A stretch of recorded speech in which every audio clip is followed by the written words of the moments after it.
Hey guys, TechMentor with a video for you guys. In today's video, we're going to give you guys a rundown of the new iPhone SE that Apple just recently announced compared to the iPhone SE, the second generation and first generation, and finally talk about our honest opinions if it's going to be worth buying or not if you're looking to buy the new iPhone SE that has been premiered to come out for a long time now since the release of the second iPhone SE here. So as you can see here, we have the first generation here and the second generation iPhone SE. The first generation, if you recall, was released back in 2016, and then 4 years later, the iPhone SE made a comeback with the second generation here, which is a little bit bigger, more enhancement, updated chip, and we're not really quite sure where Apple is taking this with, but we recently found out that the third generation of the SE is out, and that kind of brings us to a couple things where we're going to look at here in this video. First thing, it's going to be the size. So the size isn't changing. It's going to be same size as the previous 4.7-inch second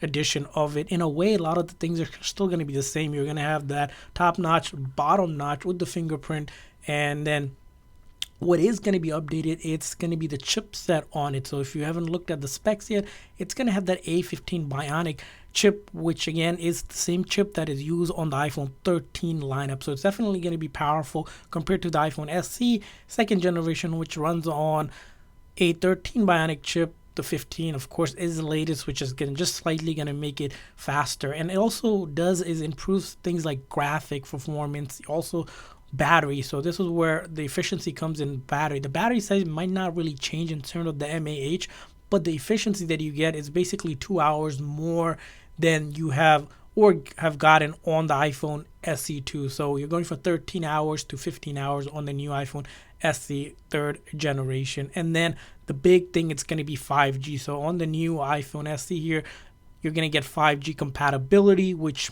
again on the second generation isn't available. That's probably the biggest selling point for the iPhone SE3. And then in terms of software, it's going to run iOS 15 like it does with the new updated one. Surprisingly, the first generation and the second generation both can run iOS 15. So if you had this old, of course, the 2016 first generation iPhone SE, and you do have the chance, you can actually update it. Although the update isn't the greatest, probably not recommended, you can still update it. So in terms of all these SEs are going to be supported on iOS 15, which is the latest version of it. Probably when iOS 16 comes out, the first generation will no longer be supported, but that's because this phone has been around for a really long time. Now, if you're looking in terms of what kind of finish you're going to get, there's going to be 3 different finishes.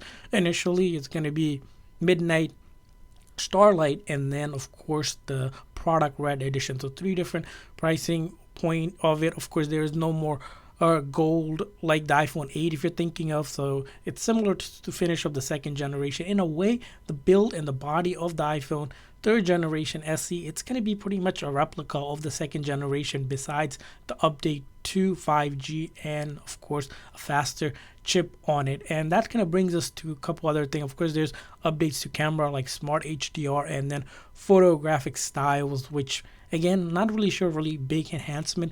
But when it comes to pricing, we're going to be looking at a couple different price point here. It's going to start with, depending on how much storage you get, as mentioned here, it's going to start at the $429 price tag for the 128 gig. Now, if you wanted to get more gig out of the phone, you can get it in, actually this 429 is going to be for the 64 gig. Again, really small size nowadays. Not sure why Apple just didn't bump up to 128 gig as a base, but if you're going to go for that 128 gig, you're going to be paying $479 plus tax, and then 5 if you're really going to be going up to the max, which you can get it in 256 gig, you're paying $579. The taxes and everything, you're probably going to be paying over $600 for the max storage of the iPhone SE. Now, a couple of things we did like about the iPhone SE second generation was definitely an upgrade from the first generation, but the third generation, we're not quite sure it's really much of an update, and that kind of brings us to the point why the iPhone SE third generation might be a big disappointment coming from Apple, considering that you're not really getting much out of it besides slight improvement in camera, maybe a little bit better camera, and then 5G. But aside that, those little minor details really doesn't matter in terms of improvement in the Touch ID space. Again, why you might consider the iPhone third generation is maybe if you're upgrading from a really old phone and still want the home button available, but don't want to go to the second generation. But even then, the second generation does all of that for you at half the cost that you can get it at right now, which we'll leave the link in the description section. So in our opinion, is the iPhone 3rd generation going to be really worth it? Again, we really don't think so based on the specs that came out, but who knows, once we do get the phone, which is going to be available for pre-order on the Friday here on the 11th of March, we can get it probably by the 18th, and we'll probably end up doing an unboxing video so you guys can see firsthand how it compares to the other one. And that's what I want to hear from you guys, what your thoughts and opinions are on the new iPhone SE. If you used the previous generation of SE, leave a comment in the comment section. Thanks for watching, guys. See you guys next time.